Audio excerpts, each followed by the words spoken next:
There are a myriad of misleading voices.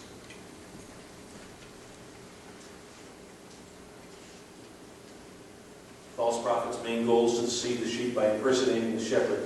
They are identified by what they do not say. They may have all the right jargon, but listen carefully to what they say and see if they omit some very important information. False prophets are most often identified by what they do not say.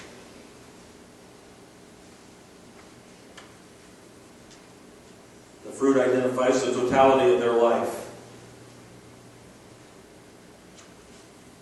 Be very discerning in the area of person, preaching, and product. The tree.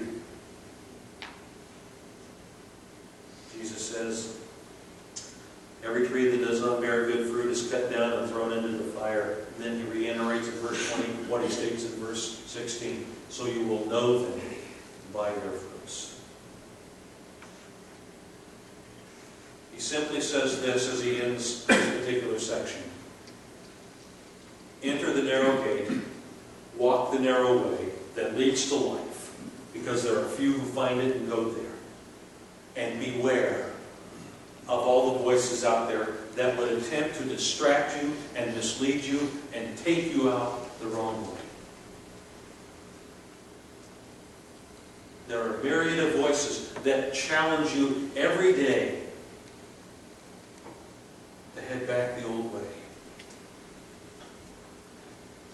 Jesus simply says, as John Oxenham so delicately says it, he says, away and ways and away. And the high soul climbs the highway, and the low soul gropes the low, and in between on misty flats the rest drift to and fro. But to every man there openeth a way, a highway and a low, and every man decideth the way his soul shall go.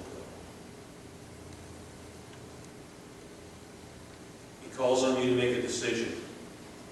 Some of you may have made that decision. Some of you may be struggling with that decision. Some of you don't have a clue as to what he's talking about. Here's the call.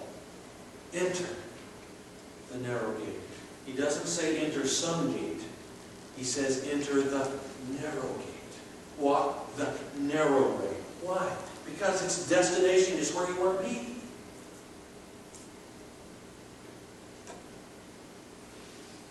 C.S. Lewis said it so well. He says you have one choice. Christianity, if false, is of no importance.